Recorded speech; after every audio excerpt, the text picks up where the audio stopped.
Good evening, ladies and gents, wherever you may be around the world, and welcome to the late edition of Splendid Isolation, number 236. My apologies to our viewers. We're late this evening, and the reason for that is entirely down to me.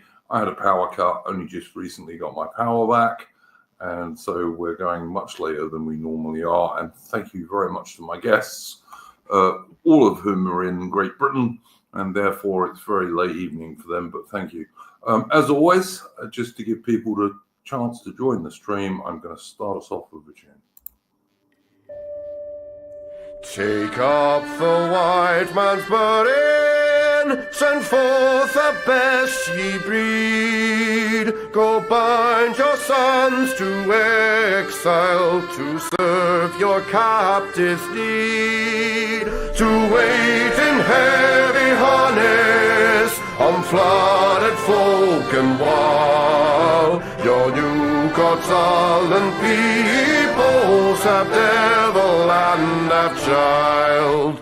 Take up the white man's burden, in patience to abide, to veil the threat of terror and check the show of pride. By open speech and simple, 100 times made plain, to seek another's profit and work another's gain.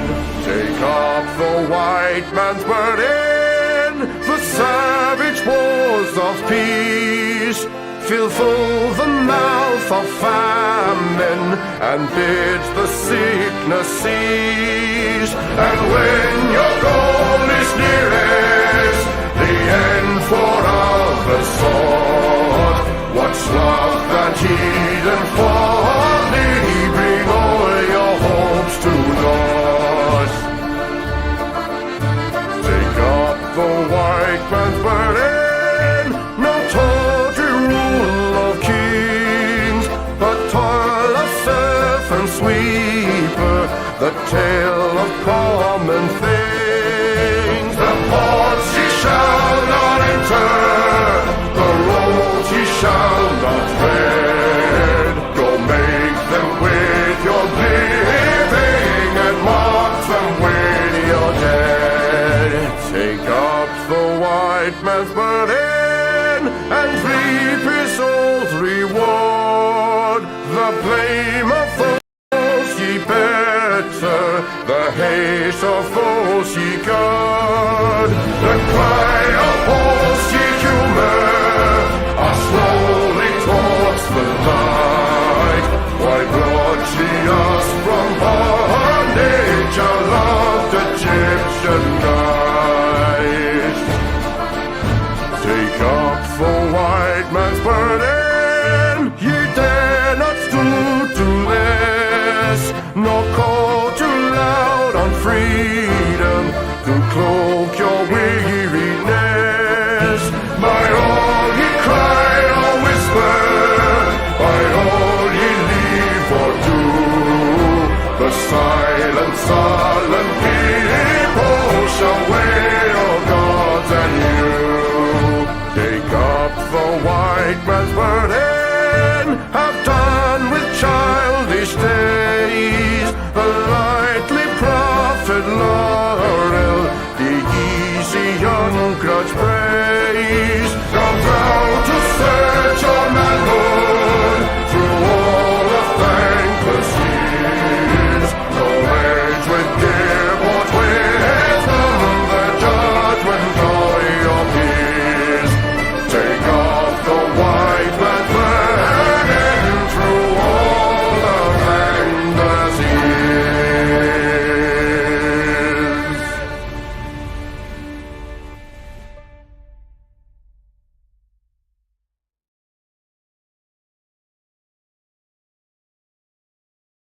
That was, of course, the excellent Chris Gard. If you like good music, please go and check out his YouTube channel. And he's also on X as well, because we're live on X at the moment. As I say, apologies that the stream is late, entirely down to me. I had a power cut, couldn't do much about it. Good evening to my guests this evening, Aaron Hook, Tharium, and Mitch. How are you going this evening, gents? Hello there. We're surviving. Well, there's lots of interesting things happening in Britain at the moment. So all of that is quite interesting. I'm going to just go around in my normal clockwise fashion. Aaron Hook, did you have a first subject for this evening? Yeah, I think it's a subject that we're pretty much all going to want to talk about, which is the flag situation. Certainly. Which, for those who don't know, for the past week, people have been putting up both the Union flag and, in England particularly, the flag of St George across the country. And same things have been happening in Scotland and in Wales with the Saltire and the Welsh flag. And we've also seen where people can't put up flags themselves, they've been painting flags. So there was an incident where somebody, I think it was in Birmingham, where they put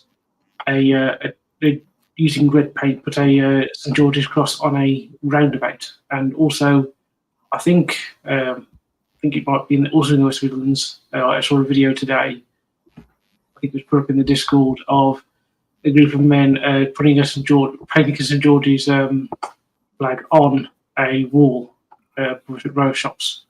Yeah. And so it's genuinely a good thing. It shows sort of the country is, and particularly the public, are sort of alive to what's going on and are expressing their displeasure of the situation, which is all for the good. I've also noticed, Aaron, that there's been at least 2 protests now in Scotland as well, of the same nature, out close to illegal economic migrant hotels. And the Scots guys are using, obviously, the Scottish Saltire flag, but also I've seen Union Jacks and also the Scottish Lion Rampant flag as well. One thing I do slightly disagree with, I think you'd probably agree, Aaron, is that I've seen some criticism of people using the Union flag. And as far as I'm concerned, the Union flag and the Cross of St George are both perfectly fine in England, and the Union flag is perfectly fine in any of the home nations. Yes, absolutely. I mentioned this on my account about this idea of the particular section of the online British right, and I should say this does not include anybody on this panel, so effectively taken a we can't beat them join an attitude towards anti-colonialism, and now they sound like a bunch of third world morons stewing in their own self-pity, and it's just ridiculous. The Union flag dates to the 1700s. It's much older than, say, the modern nations of Germany and Italy, and it's even older than the United States of America. So, our people, and by our people I mean English, Scottish, Welsh, and Northern Irish, have been dying under that flag for hundreds of years now. So I've got no objection to people putting up the Union flag, even though I, obviously, as an Englishman, I really love the Cross of St George, but both are fine as far as I'm concerned. Yeah, it's people like they're trying to it's a UK meme, and they're trying to apply the Union flag onto it because, of course, you get a lot of diversity. We've got they identify as British, but they won't identify as English because even they know, okay, English is a bridge too far.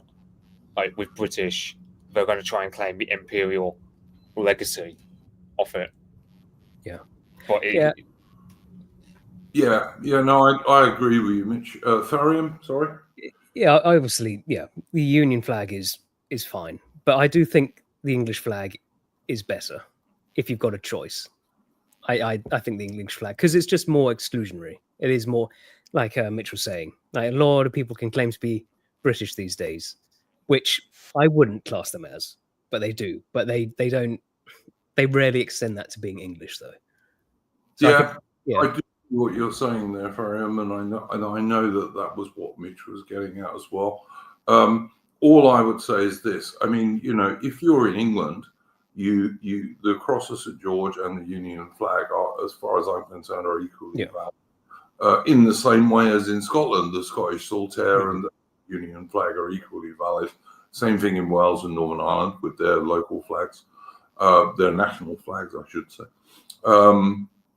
If you're in Cornwall, you can put up the Cornish flag and the English flag and the Union flag. So that all of those are fine, as far as I'm concerned. If the only flag I object to, or the flags I object to, I should say, are when you see a protest in London and you've got massive Israeli flags and Palestinian flags and all these foreign flags I have no time for whatsoever. And like I said, I don't care if they're Palestinian or Israeli; they're both foreign flags as far as I'm concerned.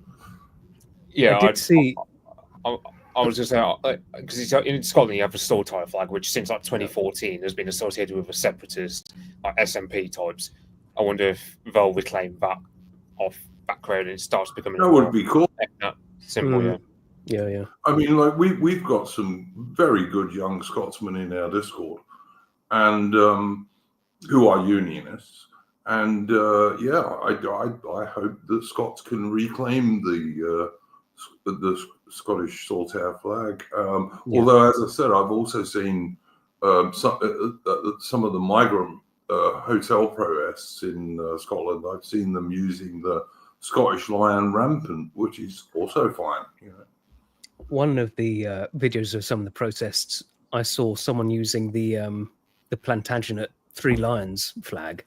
Is that wow? That's good. That's going. Yeah, back I've also seen at least one person who had the flag of Wessex, which I know will make Mitch happy, because Mitch is a big Anglo-Saxon supporter, and the flag of Wessex, of course, was the original English flag, if you like. That's a good battle standard. I like that one.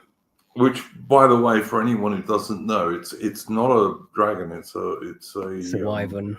It's a wyvern. It's a white wyvern on a red background, or sometimes a gold wyvern on a red background.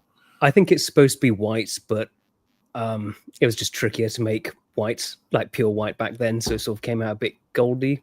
I think that's what it is. But yeah, it's I'm sure Mitch will tell us what the original one was, but that I think was the first English flag, because when Alfred the Great's grandson united the whole of England, I think that was the flag he used, wasn't it? Yeah, it would be. The flag of St George, we only started using the City of London started using it around the time of Richard the Lionheart. Yeah. Because some people claim we did it because it happens because some people reckon we stole it off the Genoese, because the Genoese happen to also have the same flag, and in the Mediterranean, Genoese ships were not attacked by Barbary pirates.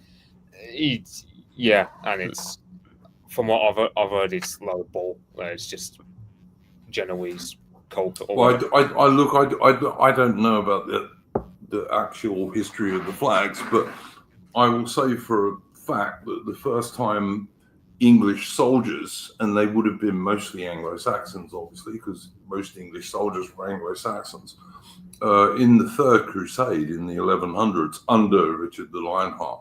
That was the first time the English warriors used St George as a war cry when they were fighting Saladin and the Muslims. Yeah, and it was under Edward III during the 100 Years' War that we took up St George as our patron saint, because at that time we needed to have a warrior saint. Absolutely. Yep. I mean, I personally, I'm not a big fan of having St George, but he's our patron saint. I mean, I prefer Edmund the Martyr, because he's actually English, but St George will do. Yeah, he sounds a little bit less warrior-like, though. That's the trouble, mate. Yeah. That's the problem with him. I've got no problem with St George. Every St George's Day, we have to remind these lefty morons that he was actually a Christian Roman soldier who spoke Greek. And he wasn't a Turk, because the Turks were still in Central Asia in that time. But, whatever. I think Survivor Job had the funniest point to make one time where he said, "Oh, you lot, the shitlibs will pretend to be the most cosmopolitan people, but then when they look at, but they are so bloody ignorant of everything." like including like like they'll say they're little foreigners, but then they're completely Well, certainly history is one of the things they're always ignorant of. But it's probably because they went to state school. But there we go. But yeah, I just Tom Rouse, who is survived the drive. I think he's Tom Rouse. On X, he's Tom Rouse. So I have the Drive, excellent channel on YouTube, well worth following, with lots of very early English and pagan history as well. What Woodpit 420 says about how the simplicity is great of the St. George's Cross, that is very, very true. It's a really striking, just that white with the red cross. It's really striking. And of course, with the current protest, it's very easy to paint, which helps. Yeah, and of course it's extremely Christian. Yeah. It was also the main livery of Henry V soldiers, for example, when Henry V was in France fighting against the French at Agincourt and what have you. And if you want to know more about that, look at one of our history streams a couple of weeks ago with Mitch. That many of the English archers and men at arms wore the Cross of St. George. It was kind of the first British Army uniform in a way. Yeah. But yeah, I love the Cross of St. George. I saw people on X, always lefties of course, or immigrants, claiming that this is threatening to people and all the rest of it. When I see the Cross of St. George, it just makes me think of home, because it's England's flag. I think the gayest thing I saw was either in Audley, either my neck of woods in Staffordshire, like the Reform council. I can't remember his first name, Morvan. I think it's Scottish. He said, "Oh well, we got." He's saying that the St. George's flag painted on me street crossings is a safety issue. Yeah, and I thought, I don't know, wouldn't it make them show up more? Like, I never understood. I mean, I tried combing through that article on GB News for the reason I just couldn't find a coherent explanation from a guy. Well, there probably isn't one, Mitch, because he's a lefty, and lefties they're not coherent, basically. But I mean, if I see an English street with loads of crosses of St. George flags and a few Union flags on it, that to me, that's like home. I think that's somewhere that it's going to be nice to be. Of course, the rainbow flag painted on crosswalks isn't dangerous. Yeah, it's funny that, which doesn't show up anywhere near as clearly as a pure white flag with a red cross on it. But, well, except horses who refuse to walk over. Yeah, based horses. Yeah, horses are nice animals. Horses and dogs are always the best animals. But yeah, it's funny. I'm sorry, Aaron. We've kind of gone off at a tangent, and this is your bit. So, what else did you have to say? Oh yeah, there's roughly two things. The first one is it's interesting if you look inside England at what flags are going up in particular regions. So in Yorkshire, you'll see you'll see the Union Jack, you'll see the Cross of St. George, but you also see the Yorkshire County flag. Whereas in say West Midlands and particularly Birmingham, you'll see the Cross of St. George and the Union Jack. You won't see, for example, I'm in the Black Country. You don't really see the Black Country flag going up. It's an interesting thing just to look at. So what particular flags people in particular regions in England are using, in addition to the Union flag and the Cross of St. George. Also, I was going to ask you, Aaron, and also Mitch, if anyone's seen the Staffordshire knot in your part of the world, because that's a pretty famous symbol for the Midlands, anyway. I haven't. I've only seen. I've seen like guys because there's a migrant hotel protest in my neck of the woods. I can't watch what I say because I don't want to dox myself. But there are a few guys riding on bicycles who got the St. George's flag on their bicycles, and that's what I see. I see either Union Jacks and St. George's. I don't really see the Stafford knot as much in terms of the videos of protests I've seen and so on. But I wonder, is that, Mitch, just because the younger people, not yourself, of course, but or Aaron. Yeah, but I wonder if they just don't know about it. Yeah, I just respect, because I mean, there's one council building near me that has a Staffordshire knot. That's the only Staffordshire knot flag I've seen within like a 20, 30 mile radius within my area. So it's kind of like not many people know of it. But like sort of, I remember like I did a study like 10, 15 years ago where they said like in terms of people who identify vicariously as English, like my neck of the woods in the West Midlands is one of the highest, because I always chalked it down to, we just have to live next to the others. And there's like an iron law with identity, but the closer you live to foreigners, the more identitarian you tend to be. Because you have to be to fight back. Yeah, I get that. Yeah, I'm going to say I'm not. Sorry, Aaron. I was just going to say I've not seen the Staffordshire knot around where I am, but that might be because where I am is technically an enclave of Worcestershire inside Staffordshire, so it might not show up here. As I suspect it's that younger people just don't know that that's a local symbol. Definitely. Yeah. It was the badge of the famous 80th Foot, the Staffordshire Regiment. So I mean, how many people don't know that anymore? So because all those county regiments have been amalgamated and destroyed, basically. So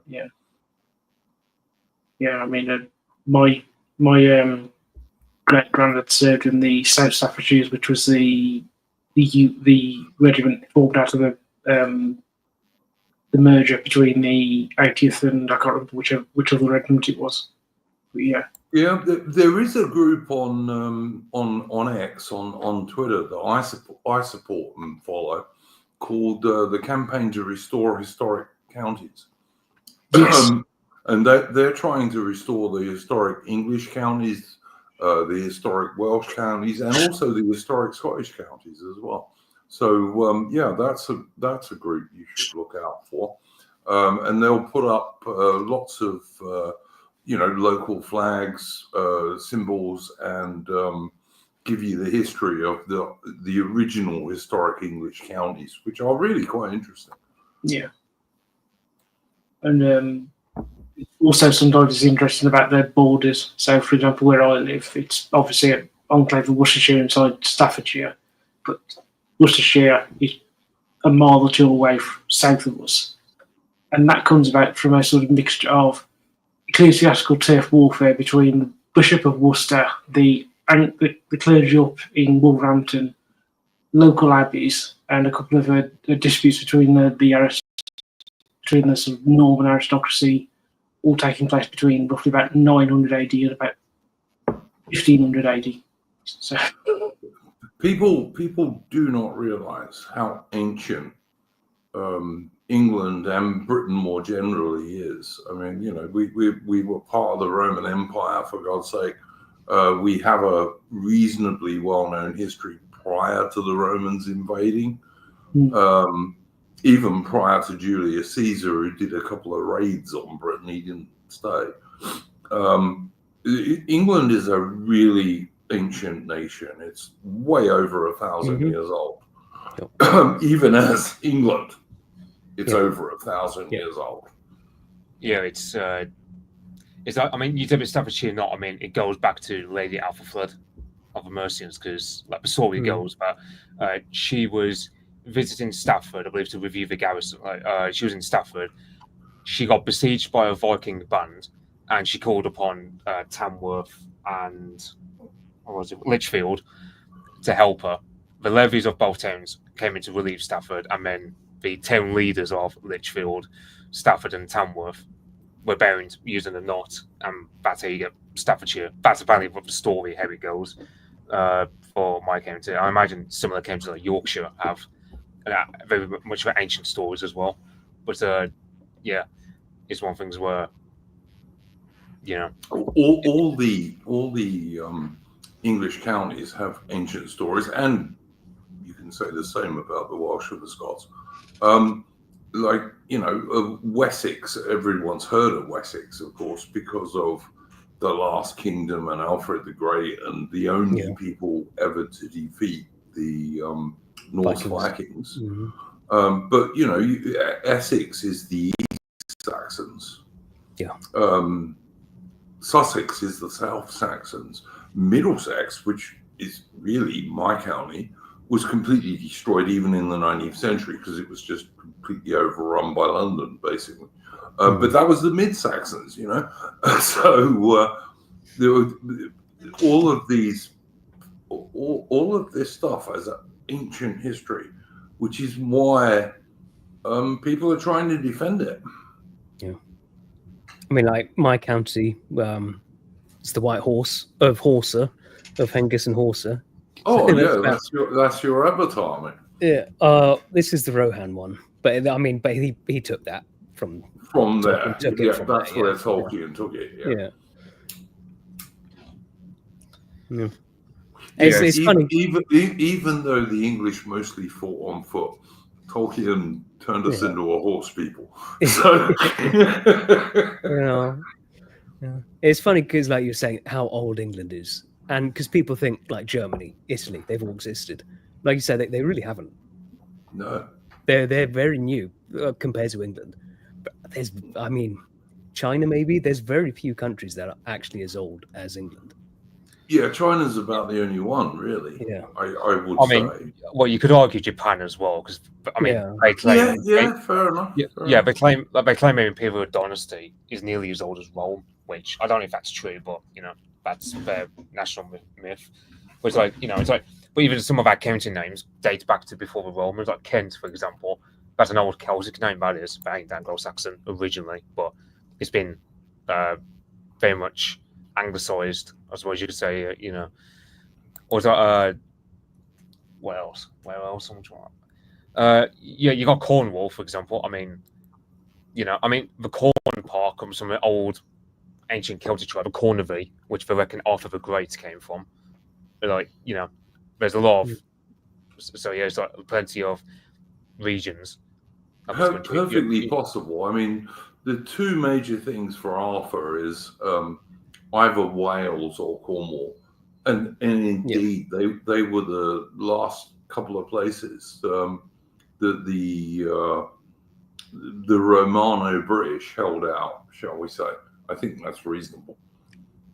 Yeah, it was only like Alfred the Great's lifetime, or like under his son Edward the Elder, that Cornwall was brought into the English realm. Because before that, it was always just meh. Like, perhaps to pay tribute, but they were never directly ruled over by us. Yeah, I mean, Mitch brings up a good point. I mean, I can't think of many nations that could claim to be more ancient than Britain. I think the French claim it, but it's really sketchy on the part of the French. It's like the French language, for example. I mean, we still don't know whether Charlemagne spoke French as we know it, or if he still spoke Old Frankish. So it's kind of like, it's always like, you know, you got Clovis, for example, but it's like, well, okay, it's like he would have spoken a different language. It's like France wasn't even really a nation for much of the 100 Years' War, let alone like 500 years before that. Like Burgundy was an independent principality and stuff. So whereas England's borders have been static, really. England's been an independent, absolute one nation since the 900s, the very latest. Yeah, it's like, I think, and the closest thing we've got to any sort of, you know, revanchism is like Berwick. Like, I know the Scots used to see Berwick upon Sweden as their land, and the Wales and Welsh, and like there was a bit of border stuff with Monmouthshire. Other than that, like the borders have been pretty much the same for like 1,000 years, give or take. Yep, 100% true. Loafer Sheffield says the Cornish were Bretons originally? ? Yeah, the Bretons were also Romano-British. That's how Brittany got its name. They were Romano-British who fled from Britain after the Romans left. Yeah, the Britons with an E were other people who live today in Brittany, and then you got Britons with an I. That refers, of course, to the Celts who lived here before Julius Caesar and the Anglo-Saxons later on. So, it's like, for example, Yeah, but both less ancient than the British, but the English, in many respects. yeah, it's no, yeah. I mean, when you think about it, I mean, it's like Germany, for example. I mean, they try and claim like Otto the Great, but that was Holy Roman Empire, and you can't really claim you can't claim Holy Roman Empire as like Germany in the same sense. Yeah. Yeah, and then you've got, let's say, I don't know. You could argue Russia with the Kievan Rus, but I mean, Ukrainians and Belarusians would take issue with that. So it's kind of one of the things where, when you think about it, we're the only ones in Europe really that have like an undisturbed sense of like nationhood going back to the time of Alpha the Great, if not earlier. It's like Russia, I wouldn't say until after the Mongol invasion. That's when I'd say like the modern state of Russia started, really. Yeah, that'd be fair. So, like, Ivan Mattel boys say very much seen as like a progenitor, because it's like, for example, you have like Muscovy when you got Novgorod, but Novgorod was pretty much like a northern version of Venice, and then Muscovy later becomes Southern Russia. Blah blah blah. It's a really long story. Yeah. Germany and Italy are creations of the 1870s. Mm-hmm. Yep. They're that recent. Yeah. And obviously the USA didn't exist until, I don't know, 17. Well, you could say 1776, but that would be pushing it. It's really the early 1780s. But anyway. I remember because I was reading about Robert the Bruce, and one thing he sent a letter to the Irish where he said the Scots and the Irish are Nostra Natio, or something like in Latin, which means our nation. So even like back then, like in the Middle Ages, which we're told by all the shit-lit professors and so on, that people didn't consider themselves nations back in the Middle Ages. Well, I mean, the Scots and the Irish consider themselves nation, and that was because they were fighting against us, the English, because at that time we also considered ourselves our own people at the time, because it's like you still have long enduring names like Sassenach and Sasneg among the Celts towards us. And of course, Sassenach is Saxon, basically, but yeah. So it's that's how ancient we are as a country. Like, we're still referred to as Saxons, like nearly 2,000 years old. Yeah. One of the things I think is funny is if you read Tacitus's Germania, his description of the Germans, I feel, is a lot more accurate to the English, the modern day English, than the modern day Germans. Oh yeah, that's definitely true. Like, because I mean, you get Germany where people live a lot more squashed together, whereas over here in England, it's always we like to live a fair bit distant. Like, for example, you go to Lincolnshire, you have like people where they build like a farm and have like a little river that serves as a makeshift moat, like, and there's only like a bridge. And that's an Englishman's true home. It isn't being squashed together in like a bunch of like small flats in London or whatever. Yeah, you like to have a front gate and a bit of a front garden and a bit of distance between you and everybody else. Although you can always come together for a church fete or a school thing for your kids and all this kind of stuff. But yeah, an Englishman's home has always been his castle. Joe is saying we've got better mustard in the chat. I really hope he's talking about English mustard, which is the only real mustard, to be honest. Yes. The French stuff isn't mustard, and the American stuff definitely isn't mustard either. Yeah, no, absolutely. English mustard is the only real mustard. If you've got, for example, cold roast beef and you want to make a sandwich, you definitely need English mustard for that. Yeah. I actually saw someone somewhere, I think probably on X, saying, does anyone really like this? I've eaten that since I was a child. Yeah. And of course, the best English mustard is Coleman's.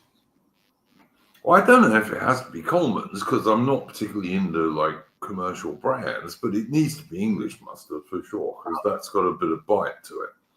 I know I'm talking about the particular sort of Coleman's mustard you have to make yourself. Not the stuff that comes in a jar, but the stuff that comes in a tin. You have to make Fair yourself. Fair enough. Oh, also, you also need some English mustard if you're going to make Welsh rabbit. Yeah. Yeah. You do. You Yeah. need some English mustard in that.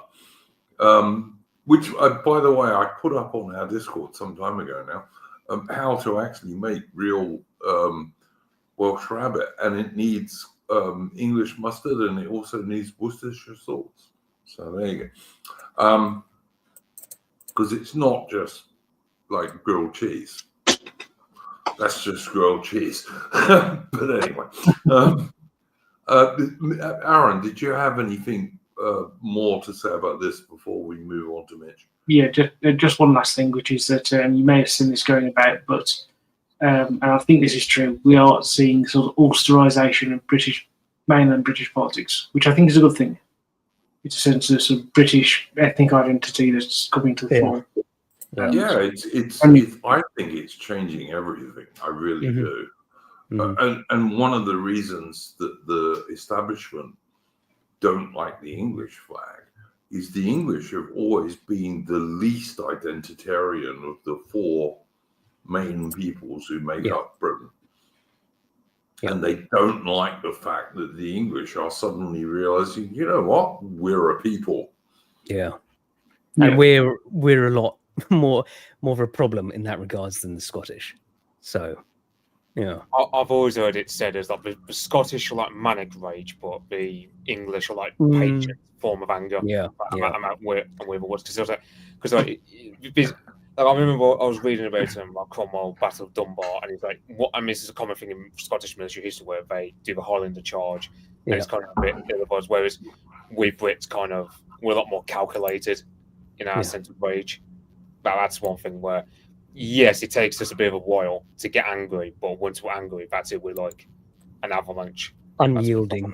Yeah. The English are extremely stubborn. Yeah. It's like you might not get quite the wild charge from the English that you'll get from the Scots, but if you've got a position to hold, the Englishman will hold it until the last fucking man dies. Like the thin red line goes back a lot further than when it was first. Although to be fair, that was the Scots with the but I think the Crimean War was when it sort of the term came, but the English line holding goes back way further. Like you see them. Absolutely, sorry. Like normal French cavalry charge could scatter people, and that was it. Battle over. But like, even when they were successful, the English line would just we're not defeated. Let's just line back up again. Let's try again. So, very unyielding people. The English are extremely stubborn, and if you can once get their dander up, so that they realise they're in a fight, the English won't surrender, and that scares our so-called, in air quotes, elites, because they've been trying to destroy England and all of the British races since World War II, basically. Yeah.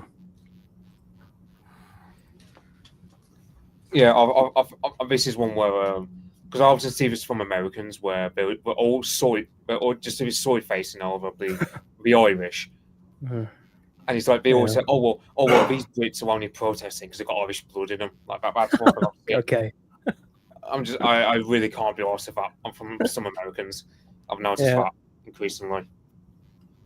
But Mitch, you have to remember, like in the 1970s and 80s, NORAID, which was the group in America that was there to support the Marxist provisional IRA, and Irish nationalism, supposedly, although, of course, Irish nationalism, in that sense, really just wants Irish people replaced by Somalians. But I'm and not. everybody else. But this is American conservatives I'm talking about. Like, these are Americans who, but Yeah, no, guns. I know, Mitch. I know what you're saying. But many of these Americans who had some Irish heritage, some of them were from Ulster, and because they'd been away from Ireland so long and were so distanced from their roots, they didn't even realise that, when you talked about the what do they call them in America? I'm trying to remember. Scots-Irish. Yeah, the Scots-Irish. And the Scots-Irish were not what many Americans think they were. The Scots-Irish were more like the Ulster guys. They were the Northern Irish for the most part. Yeah, they weren't in favour of the Republic of Ireland, Yeah, it's like I remember that commentary book Aaron recommended a while back, that Fair and Back commentary book, where it says, because it says this line about the Ulster Scots-Irish being the vanguard of Anglo-Saxon civilization in North America, especially dealing with the native tribes. And J.D. Vance is descended from that. So that's probably why J.D. Vance is so he's very interested in Lucy Connolly situation.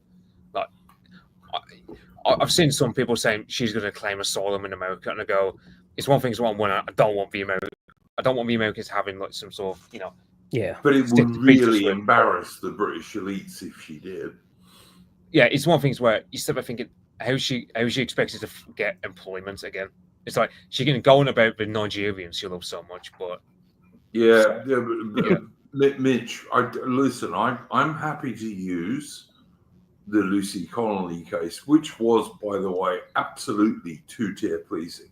Like, that half-caste or semi-immigrant Labour councillor guy could actually tell people in the street to cut people's throats, and he got not guilty. Yeah, it's like it took the jury like neither than an hour to come to the conclusion he's not guilty. The jury clearly viewed him as one of their own, not one of us. And it's the other thing was with the thing about Lucy Connolly, like even like the funny thing is like she got better treated by the violent prisoners in her prison than from the prison guards. That's how inhumane like the system is. Like even like the violent prisoners are just like, what are you doing here? Like you don't belong here. What even the violent prisoners are just like, even when she was getting manhandled because some arbitrary reason, like apparently the guards didn't like the way she looked at them or something. I don't know.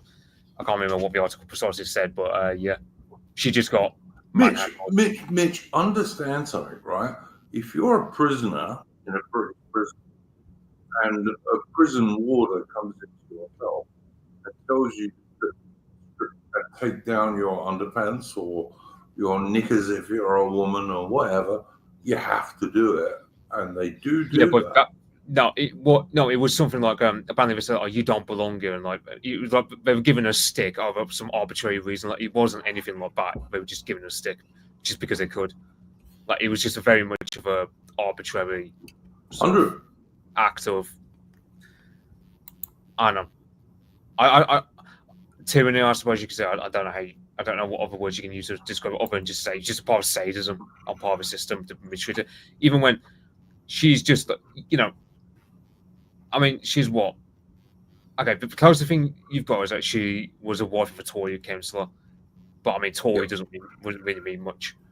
No, it doesn't. Listen, but all I would say is this: I'm like you, Mitch. I'm not going to fully support Lucy Connolly, but you know what? Her conviction and the length of her sentence was entirely two-tier justice. It just was. Yeah, there's no doubt about it. Like, when you take Lucy Connolly, I mean, some of the stuff that she details about what the prison guards did to her, even with, as I said, the violent prisoners, people who probably beat up their girlfriends or people who just are manically violent to her, even they're just like, they sympathise with Lucy. So you can expect more humanity from actual violent nutcases from a system. Doesn't surprise me at all. Judge May makes a very good point in the chat. He says the early Scots-Irish in America were rural mostly. The Irish who came later, and he's talking about middle 19th century, were mostly in big cities. The early Scots-Irish who went to America, and if you don't believe me about this, you can watch our American friends on what's that podcast called, guys? That our American mates do. It's Old Glory Club. Go and watch those. They've done several streams on an excellent book called Albion Sea, which was the original settlement by the British of America. And if you read this, you'll see exactly why the Scots-Irish were sent where they went. It was because they were the perfect frontier people to fight the Red Indians, the so-called Native Americans these days. They were the perfect people to be on the edge of civilization and fight back against guys who would absolutely come in and enslave all your kids and your wife and all the rest of it and scalp you. They were the sort of people you needed on that frontier. But the Scots-Irish were actually more Ulster people and Scots than they were Irish. And I don't even know how many Americans even realize that today. One of my favorite things with Americans is when there's someone whose parents were probably from Eastern Europe, and they say, "We kicked your ass in 1776." Now, who is this wee Polish boy that you're talking about? Indeed. And of course, the American War of Independence was in many respects a civil war. It was Englishmen fighting other Englishmen. Even people like Benjamin Franklin described themselves as an Englishman. So then you had people in England, particularly the Whigs, as I'm sure Aaron Hook will agree with me, who actually wouldn't fight against the Americans and didn't want to. Well, because you're Charles Cornwallis. Even he himself sympathised somewhat with the rebels, but he just said, "Look, you can't rebel against us." So that was his attitude among a lot of the generals who fought him. It was kind of like, well, they're fellow Englishmen. When we're done with this, we'll reconcile. We've got no bitterness, but we just tell them you can't rebel. Simple as. 100. I just feel like we've wandered off the track a bit.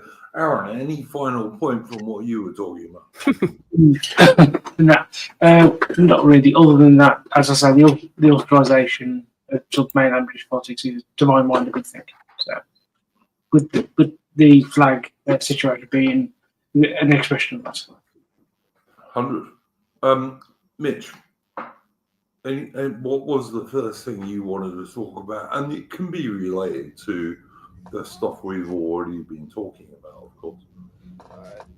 I was going to mention the whole Lucy Connell thing in terms of like the United States having some attention to it, but I think and a good topic would be I don't know, share screen. Farge's blueprint for mass deportations, as he puts it. I think this is a fun one, Mitch. I mean, I'm not against Farage coming out with this. I'm fully in support of it. But how does this differ from what the chappie chucked out of reform has been saying for some time now? It's like the thing was that I was assuming where, for example, it says 5 flights a day. I was assuming. I'm just assuming it's not what. Because I'm always assuming, okay, you're going to stuff a plane full to let's say 200, but deportation flights are always pretty low because it's all you can arrange. So it's like a dozen, maybe 2 dozen max. So this 5 flights a day, that's not even going to cover the boat wankers, not even close. No. Yeah, so it's just, I mean, and it's one thing as well. So when he hasn't, taken a leaf of ICE playbook in America, where it's like, for example, You got ICE in America first off by reviewing all 55 million visa holders in America. Whoa, 55 million for God's sake. You got the fact that America's population is estimated to be something like 330 million. Yeah, So one in seven people in America are there on a visa. That's insane to me. Yeah. But the other thing is, like ICE, for example, they're offering job opportunities to anyone who's physically fit enough to help deport illegals. So like, imagine you had like something like, say over here, you did like, you get paid 40 grand a year plus some other benefits. Ooh, sign me up. Yeah. The Americans, guys, are even saying you can get fathers and sons joining ICE. They've got efforts. Your dad can sign up and your son can sign up too. It's great. I think it's excellent. I think it's also with their ICE thing. I think it's kind of like a bit like the TA. I think it's something you just only spend a few hours on. Sort of, you're called. Yeah, I think it's a bit bigger than that. Yeah, but you're sort of called when you're needed. It's not something that you necessarily have to be doing all day, every day. I don't know. I don't know, Tharium. Yeah, I'm not sure it's a part-time job. I thought it was a full-time job. But I don't really know how to describe it. Not sort of part-time, but it's I don't think you're not on the clock all the time. I don't think so. It's like good hours as well. They're getting good pay for that.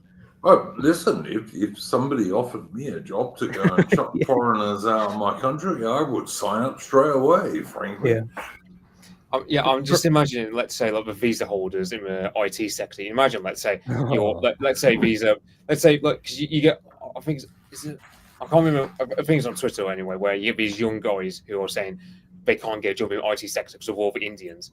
Imagine you're one of those guys and you're now in charge of possibly deporting all these Indians. Yeah. It's like, you have that Inglorious Bastard scene about Hans Lander with his, like, the ledger and like with the notes and just like doing a massive quizzing. I imagine like if you like one of those RT guys dealing with the Indians, it's just like that.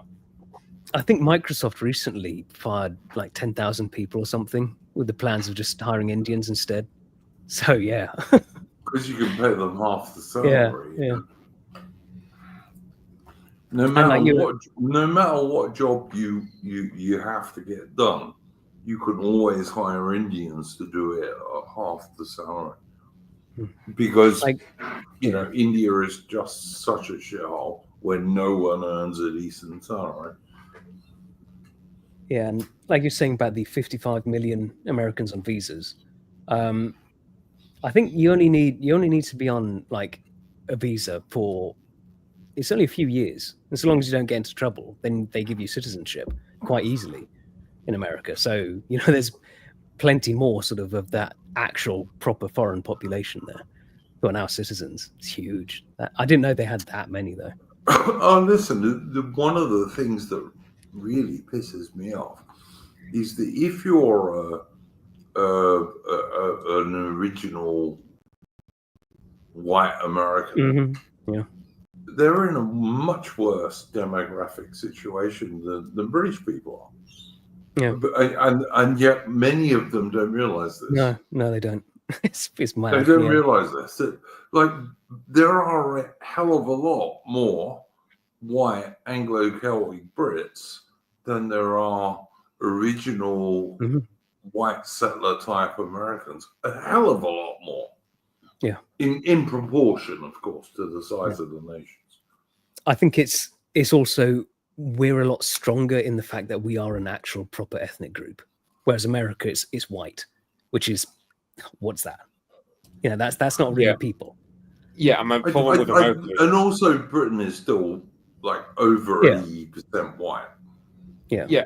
It's like with the case of America, it's like, let's say for argument, you see some amnats who say, "Oh well, let's go back to where it was before the Civil War." Okay, but that's Trump gone, man, because his ancestry only started like 1880 or something, because he's a Bavarian draft dodger as his great granddad, and then his mother, of course, is his mother's Scots Gaelic and from the same neighborhood as what's his name, Douglas Murray.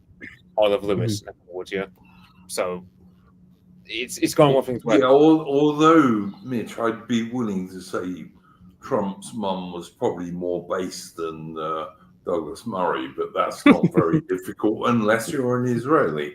But you know, yeah, that's just a problem with America. For like I mean, it's like you get Americans to talk about hot seller acts. I mean, I would argue Ellis Island did more damage to America than hot seller because it's kind of like, well, before Ellis Island, it was just all about wasps.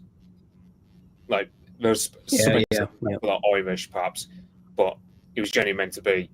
Benjamin Franklin, the whole point of him was, it's meant to be sort of just a high English. IQ.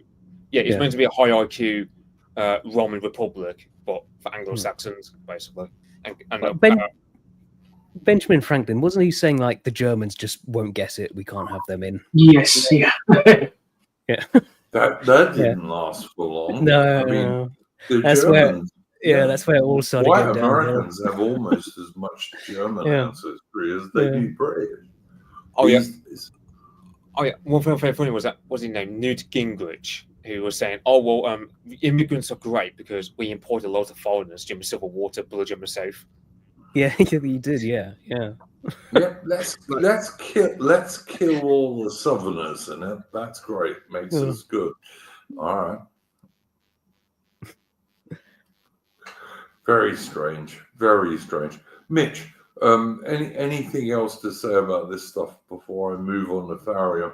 Because I don't want to make this a long stream because we're so late, which is my fault. But anyway, I'm on one hand. As Aaron said in the Discord, it's a matter of Farage likes to be liked, so if he's overriding his lukewarm liberal approach to things. So as much as there's cause to complain about Farage's purging of Whipple, basically saying what is being said now, 6 months ago, for example, Whipple would go out in public and say mass deportation. Yes. And it's Whipple said, he was being told behind the curtains, as it were, do not say this stuff explicitly. Yeah. And they're never saying it. Mitch, do you think that is partly because Restore Britain has been so successful? Yeah, I also think it's a matter of, for example, there's a migrant hotel protest in my neck of the woods where, I asked a few people I know who went there, and they were just like, they're voting Reform in the next election.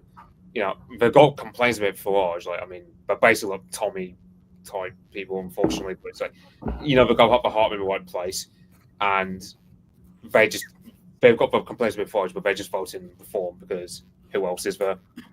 But that's just. But that's the thing. It's people like that who are pushing Farage in a way, because Farage, as I said, he likes to be liked. He doesn't want to be seen as. Well, he also wants to win the next election, and you ain't going to win the next election in Britain unless you are totally in favour of deportations of, at very least, illegal economic migrants and serious foreign criminals. You've got to be in favour of that, or you ain't going to win. Yeah, I also find it interesting now, because Reform had party board elections this week. It was a 7-day period. So Reform's got 234,000 members, give or take. Only 67,000 actually voted in that over a 7-day period. That's interesting. Yeah, and it's three main winners are, you've got Darren Grimes and Wayne Taylor, alongside a guy called Dan Barker, who was seconded by Tice. So I'll be dead by then, Tice. Yeah.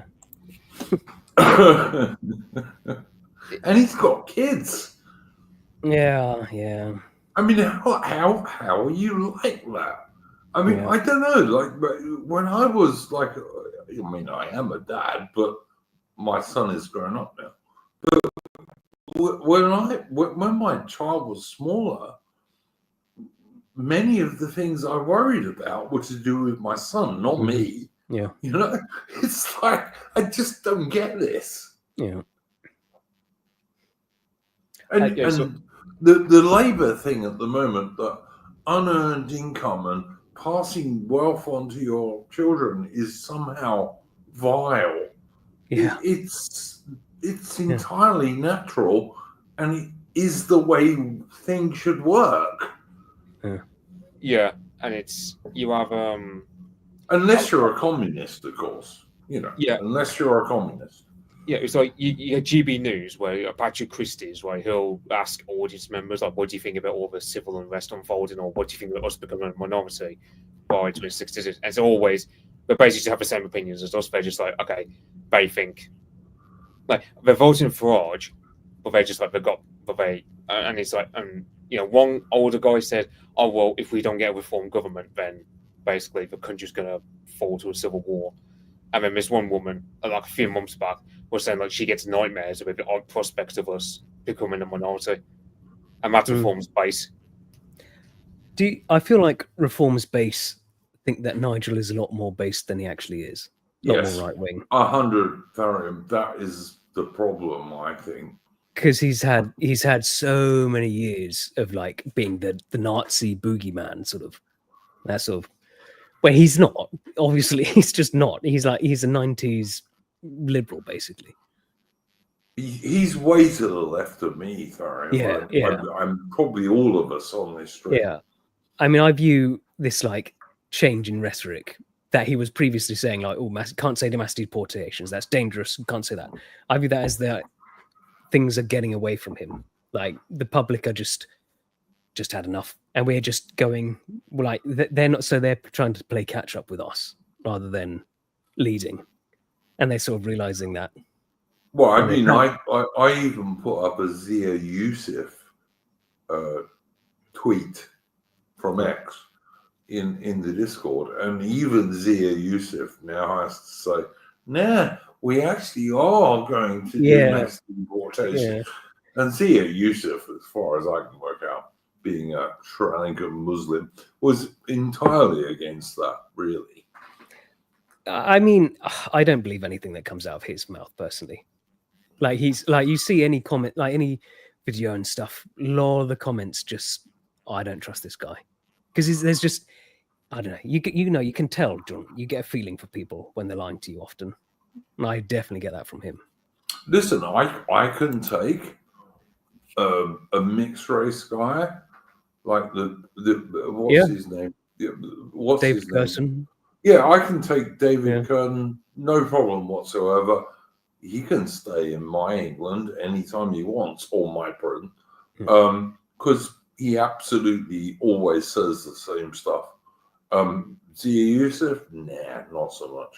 And especially, like, also there is a big difference between, okay, well, you if you're okay with letting him stay in the country, it doesn't mean you let him into government, into the top positions of government. Let him be prime minister. Oh, I wouldn't want him to be prime minister, but no, but he does. You can tell he's working towards that. Oh, Zia Yusuf, you're talking about. Yeah. Oh, many people have said Zia Yusuf, first British Islamic prime minister. Not if I had my way, but whatever. Yeah. No, you've got to be real about this stuff, and like, if people have always said the same thing, like, I've got no problem with David Curtin or Ben Habib because they've always said the same thing. Zia Yusuf, nah, sorry, wouldn't trust him as far as I could throw him. And he didn't give Nigel Farage all that much money, so I'm still puzzled as to why he's so powerful in Reform. Really puzzled, to be honest. And if the things that make me think Farage and Reform are containment are mostly around Zia Yusuf, to be honest. But as people like, there are people who would say that's just me being a racist. Sorry, I'm probably a racist. But, whatever. I think, of course, we've got like 4 more years. Things are going to get angrier and angrier. Well, so let's be honest, 3 years more. 3, okay, yeah. But like because things, the governments don't normally wait to the last 3 No, yeah. months. Yeah. So we've But- probably got 3 years, I'd say. But look at the change we've seen over just the past year. Oh, So yeah. we've got 3 more years. Like things, the public are going to keep dragging things way over to the right. So yeah, we're on an ascendancy. Yeah, I do. Look, I watched Academic Agent, Mhm. who I used to watch a lot of when he did like interesting streams, because of his guests. I used to watch a lot, but he's now turning around and saying, "Oh, it's a joke. The government doesn't give a shit about all these flags. They sure look like they do to me." Yeah. All the right people are really, really, really fucked off about the English flags and the Union flags, and all of the right people really hate it. Yep. Yeah, like we're talking about, it's you're starting to see like an English ethnogenesis again. We're remembering who we are, and that's very bad for them. Yep, I agree. They really don't like that, and the English are the most important. Yeah. Of the British people, because they're the largest group and the richest group, and however you want to describe it. But when the English start to go that way, see, the Scots, they can just be anti-English.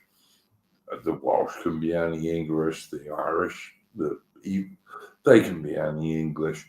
But when the English go anti the current government, that's much more scary, because if you want to win a British general election, you got to win England.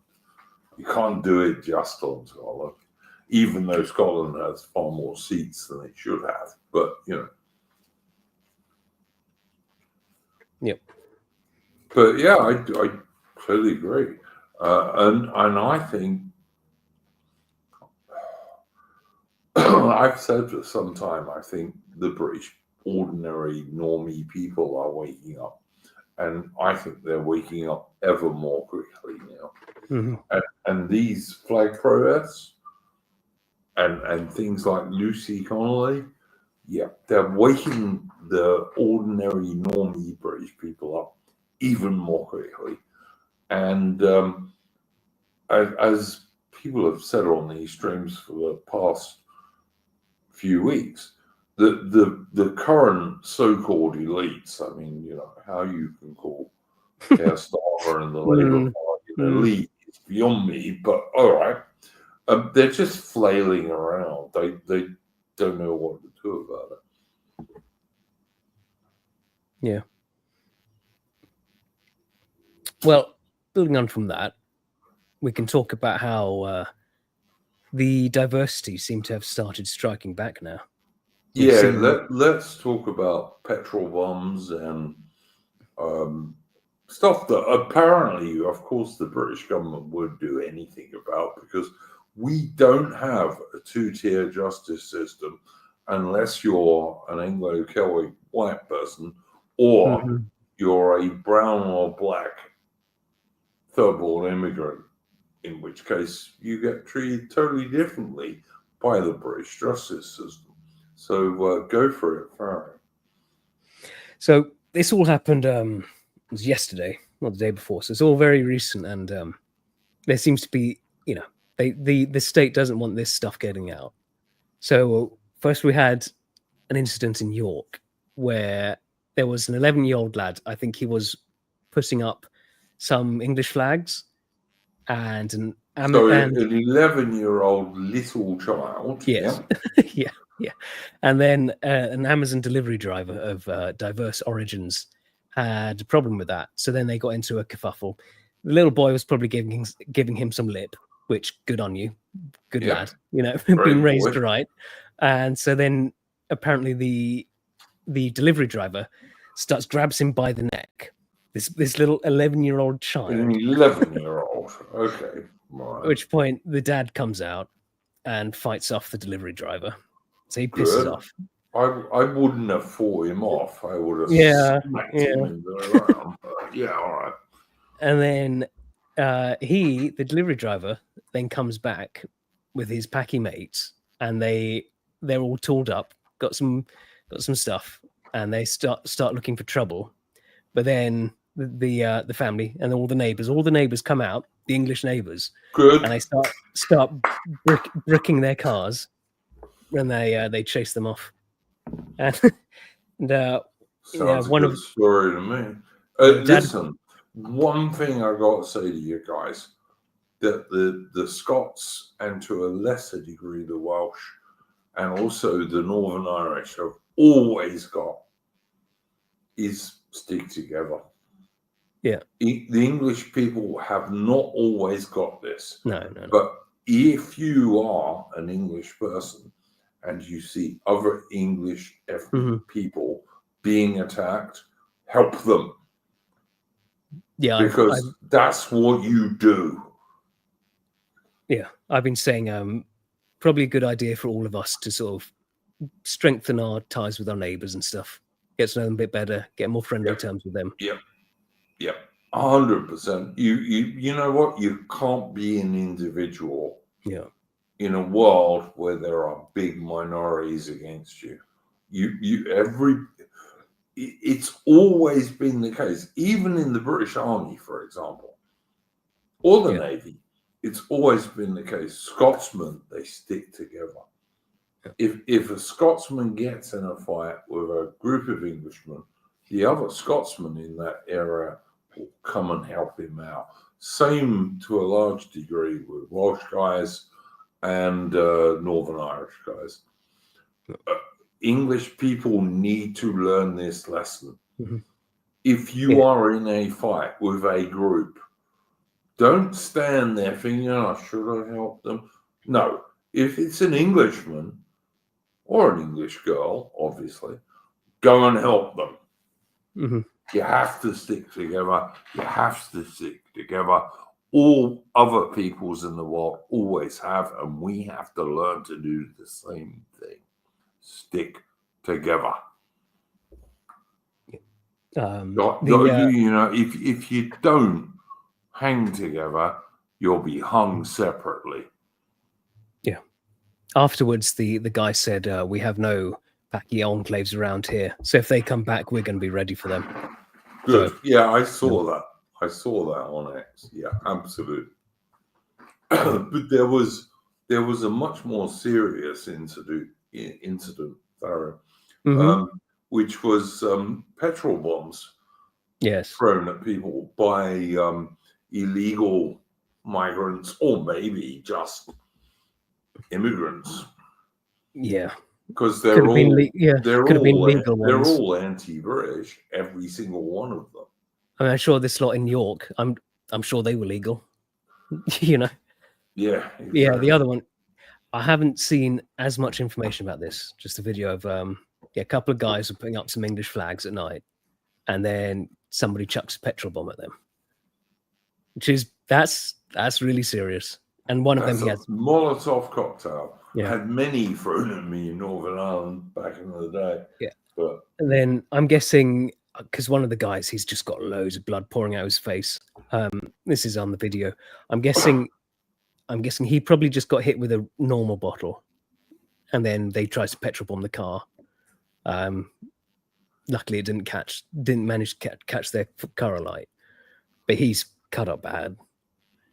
But these people will kill you. If you let them, they'll kill you. Yeah. And this stuff is going to get way worse before it gets better. Oh, yeah. You know? Because the British police support the enemy, basically. Because the British so-called, in air quotes, elites, like Keir Starmer, are absolutely against the real Anglo-Celtic British people. Well, in the video, there's a rather diverse-looking police officer shows up, and the guy asks him, "What do you think of this?" And he just goes, "No opinion, staying neutral." Yeah. No surprise.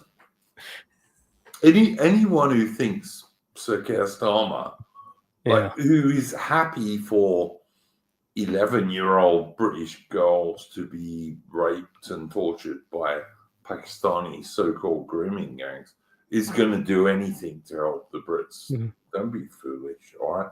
Angela Rayner, worse than Starmer. The whole Labour Party, like, they're complete traitors, basically. Yeah.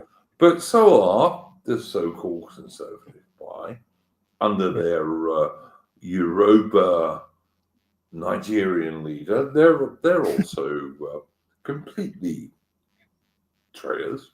Yeah. Like I said, don't really totally trust Nigel Farage, to be honest. Mhm. But if British people themselves stick together, we'll win this, because there's a lot more real Anglo-Celtic people in Britain than there are immigrants. So Yeah, I remember like talking to one guy who attended an anti-migrant protest last week over my neck of the woods, and he said, because some of the police officers were saying like, "Oh, I'll come see you at your house later." Like they were almost like saying that to a few of the guys on our side, and there's like it's like several hours long. So I can't remember when it was, but yeah, like that's like it's caught on camera as a police officer saying that. Mhm. It's like just, I said, if you're English, and this also goes for the Scots and the Welsh and the Northern Irish, if your own people are being attacked, please, guys, stick together, because that is the way to win. There are way more of us than there are of them. Stick together. I mean, I think like I remember like one time I was going for Tenerife and there was like a couple of blacks handing up the leaflets. And I just thought, okay, I heard them like speaking some. I knew they were like somewhat Nigerian or something from the get go. I could just tell, like bother. And yeah, but all of like this one young teenage girl, I thought, okay, you ask the teenage girl, okay, are these two guys bothering you or anything? Because she's just sitting on a bench minding her own business. Two guys talking to her, and it's like she'll say no. It's like what do you do in that scenario where the young woman in question? Then I think you have to gain some more allies. Don't go in there on your own. But if you have a group of allies, then absolutely you should. But then you should also be telling, like, that white English girl, don't go to that place on your own. Yeah, because it's like there was one guy I was talking. There was one guy I was talking to who said like he's got a friend whose daughter nearly got sexually assaulted in the toilets in town, and it's just like, yeah, great. That's and he and my daughter apparently they've been going into the anti-migrant hotel protests. So it's just like that's just it's like 5 years ago, for example, my town was fairly homogenous. Like perhaps you come across one or two, but nowadays it's just I go into town and it's like, okay, like for example, there are some places in my town where it's like half the people are the diversity, like just bothers with. So quick, yeah.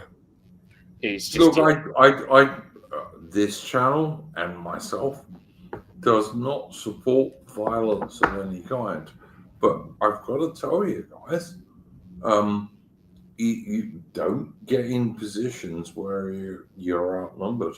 Just don't, because you will lose, particularly because the British police are anti-Anglo-Celtic people, and this has been made perfectly obvious by Lucy Connolly and many others and some of them more realistic than Lucy Connolly, who've been sent to jail for long periods of time.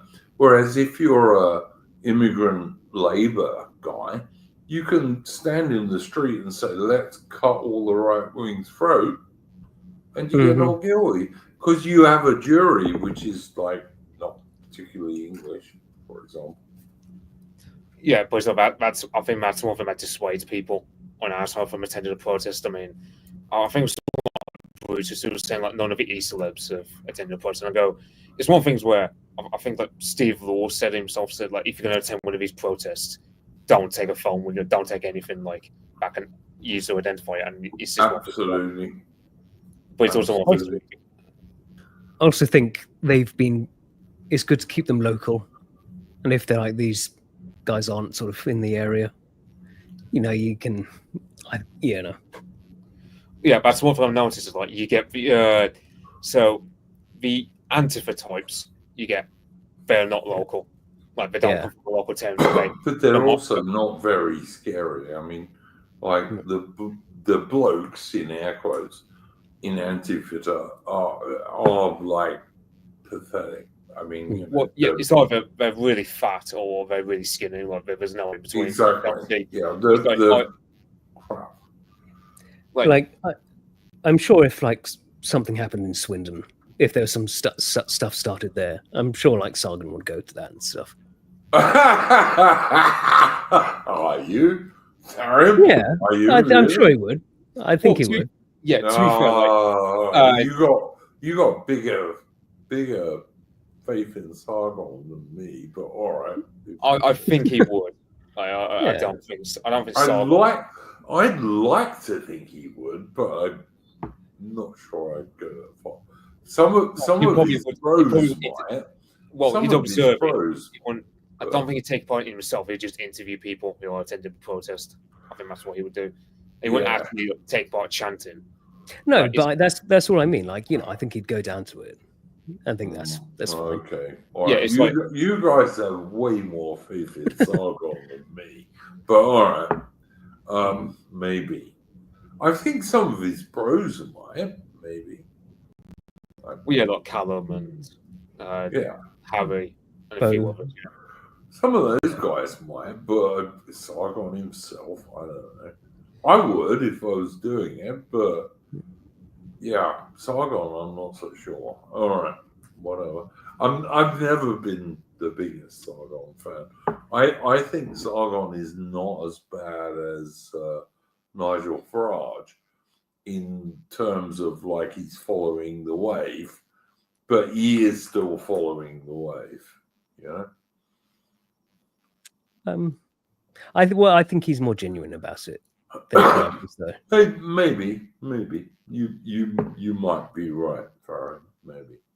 And also, like you were saying about, you disagree with like AA on the government doesn't care about the English flags, but they know that it triggers the diversity, seeing us asserting our flags rather than their own.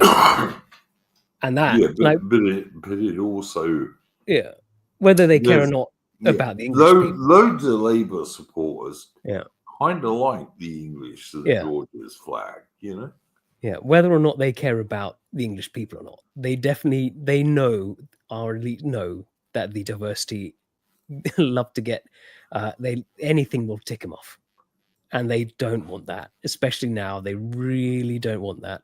Well, we got the Notting Hill Carnival coming. Oh God, London.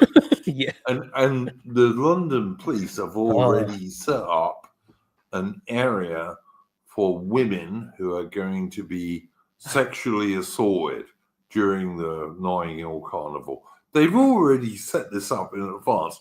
But you know what? Britain used to have enormous parades and fairs and all the rest of it. And the police never had to set up special areas for women who were sexually assaulted. But even though the vast majority of the people who are going to go to the Notting Hill Carnival are not British or English, they're immigrants, the police have to set up a special area for women who have been sexually assaulted. Maybe, because the people going there are immigrants and they're not British.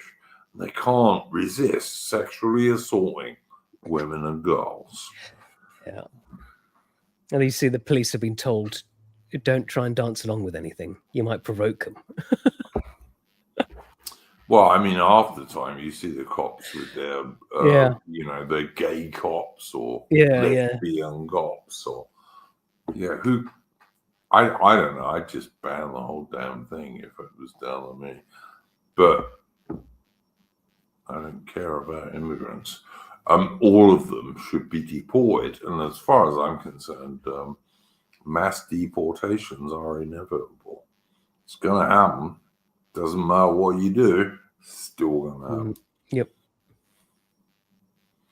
Aaron, you haven't said a bit for a while.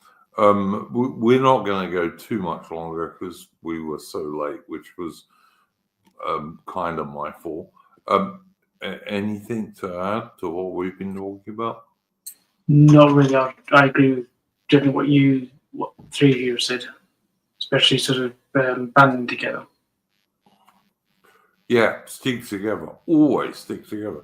If you learn anything from the Scots, right? And when I was in the army, you had Scotsmen, and that's what you learn from Scotsmen. Scotsmen always stick together, even if they don't like each other that much.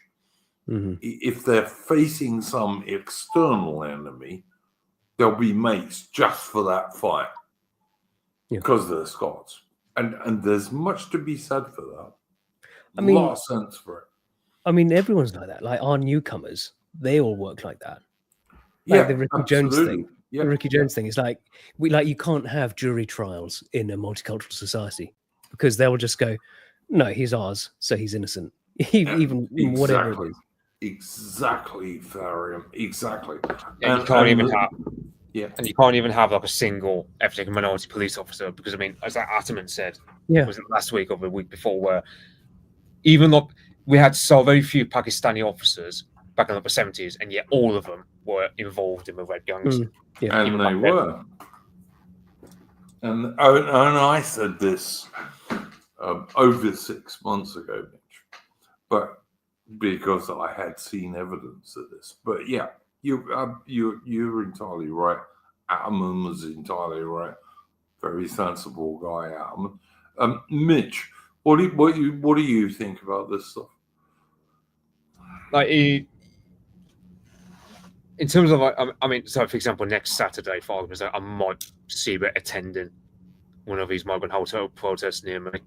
Of course, I'd have to plan in advance. I'd have to, like, for example, you can imagine after. Mitch, don't dox yourself, mate. Or it's all I would say. It's not my usual stomping ground to get there. So it's not like I'll be doxing myself to say it.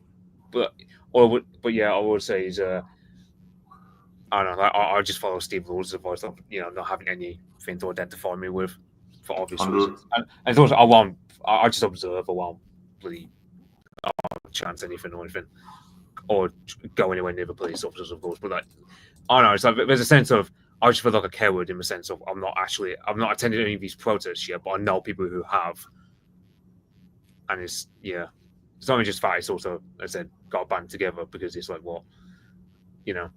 I've got nephews who are eldest of whom is he's coming of age soon, and he'll be old enough to vote in the next general election. So and I know him enough to know that he's going to be he's pretty much on similar wavelength as lots of us in terms of taking his own side. Like he's a lot more normie-ish, but all I would say is if the new generation that's grown up or anything like my nephews, then we'll be all right. Like they're normie-ish, but they take their own side, like they're not self-loathing or anything. Look, my view is this: never do anything violent. Never do anything suggesting violence. But yeah, absolutely. If you're an Englishman, a Scotsman, a Welshman, or a Northern Irish Ulsterman, support your own people. Overwhelm the enemy with so many numbers that there's nothing they can do about it. Yeah, but absolutely don't support any sort of violence. But stick together. I think like my role is best serving just telling people that I know of who are our way, just tell them, look, do X, Y, and Z to make sure, like, just band together, go to the gym with your mates, just fly your England Yeah, flag. always go to a gym, boys, because that's going to make you more attractive to ladies, which is always a good thing because you do want to get married and have kids and all this kind of stuff. But yeah, this channel totally does not support violence. But you know what? Stick together, and if you get attacked, then you can defend yourselves. Yeah, Peacefully defend yourself. Peacefully, you can peacefully defend yourselves. Absolutely right. Phone the authorities. You know, inform them. Tell the police we're being attacked by Yeah. brown and black people, but And then wait patiently and peacefully. yeah, and they'll come and kneel to the black and brown people, and nothing will happen. But yeah, do honestly stick together, guys. And yeah, this channel is so against violence. I don't know. I'm trying to think how peaceful I could be. I'm almost like a Quaker, to be honest. Didn't spend 15 years in the army, but never mind. But whatever. Yeah. And any final thoughts from anybody? I can hear someone typing quickly. Oh, that's me. I've got to put myself on mute. Yeah, I think it's all going our way. I don't see how things can be stopped now, really. Yeah, I reckon we're winning. Yeah. I really do. And the people in the Worcester Club who think that they could stick as liberals, they're not winning.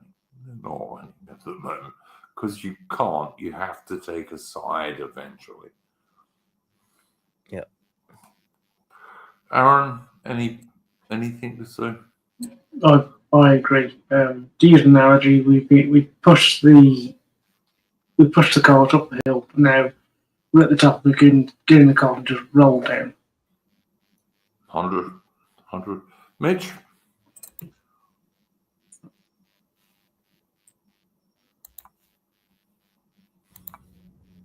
Don't know what happened there.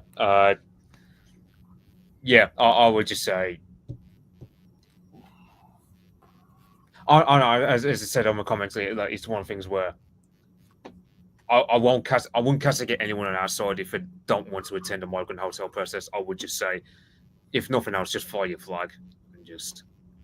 Yeah, fly your flag for sure. Yep. 100. Yeah, it's like even my mum. Don't care if it's across the St. George or Union flag, either of those.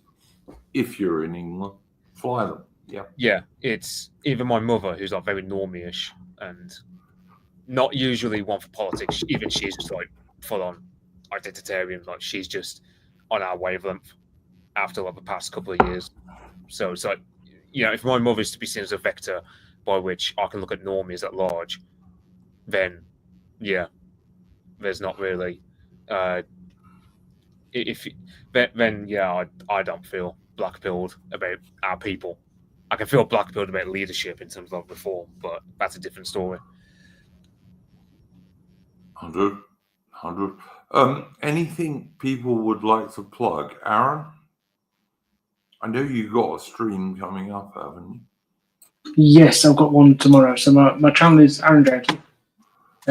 I do news, but also cover films as well. And tomorrow at 6 p.m. British time, I'm going to be doing a live stream with my friend Steve Stark and John Davies, both who are indie authors, and we're going to be discussing each of our top 3 favourite film adaptations. So that's films adapting anything from a play, a book, a TV show, radio, or even music.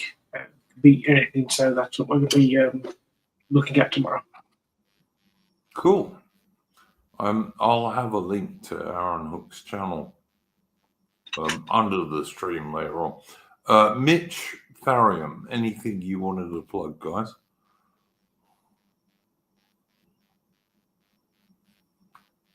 Nah, nothing from me. All right. I don't know what the topic will be on Wednesday, not extreme. But like, Nor do I, mate. I'm sitting here waiting as well. It's So like, we'll see. It's like at the moment I'm reading a book about Charles I, but I don't think I want to do Civil War stream because it's going to be very because I got my own view.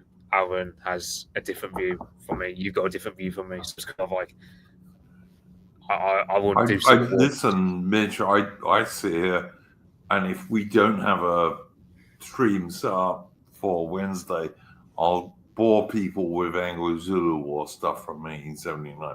I can do that very easily, or the Crimean War. But I will do one or the other. But at the moment, I don't know what anyone wants to do on Wednesday.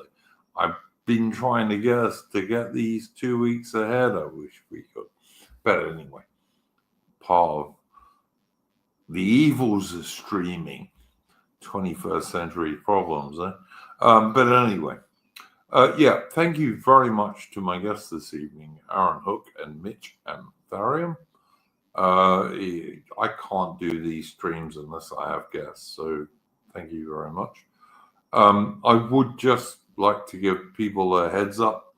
Apostolic Majesty, who I really like. I don't always agree with him, but I'm in terms of history. But I always like his takes, even when I don't agree with him. He's got a stream coming up tomorrow. Well, I guess today, on the Carlists in the Spanish Civil War. That'll be pretty good, I think. I'll certainly be watching it, either before or after Aaron Hook's stream. And I'm going to play us out with a tune.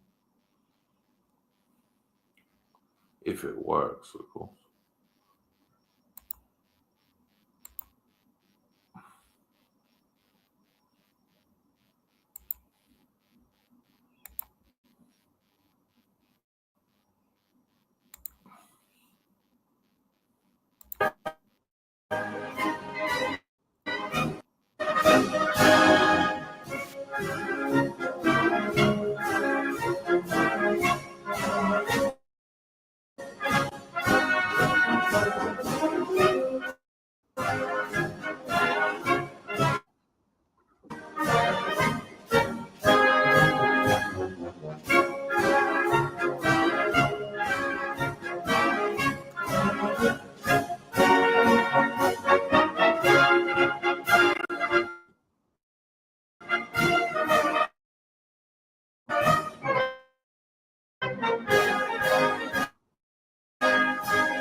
Okay, what's going on here?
All right.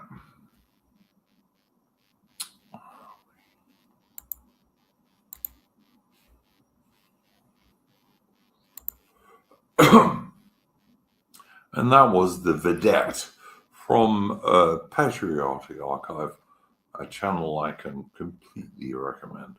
Vedettes were small groups of cavalry soldiers, like 2 guys to, I don't know, maybe 2 dozen occasionally. Long tune for a fairly loose defense. And the engraving from that was from the First Anglo-Boer War, which was 1881, probably the most disastrous war Britain ever fought. But Gladstone was the British Prime Minister and immediately surrendered because he was a liberal, and that's what liberals do. Anyway, thank you very much to my guests, Aaron Hook, Mitch, and Thariam. Aaron Hook's channel will be in the description later on. I'm very sorry this stream was late. Excellent, Sam. And we'll be back on Wednesday with a mystery history stream, which hopefully people in my Discord will suggest in the next couple of days. Or if not, I'll bore you shitless with a Anglo-Zulu war stream. So we'll see. Anyway, go well, and in the meantime, don't let the bastards grind you down.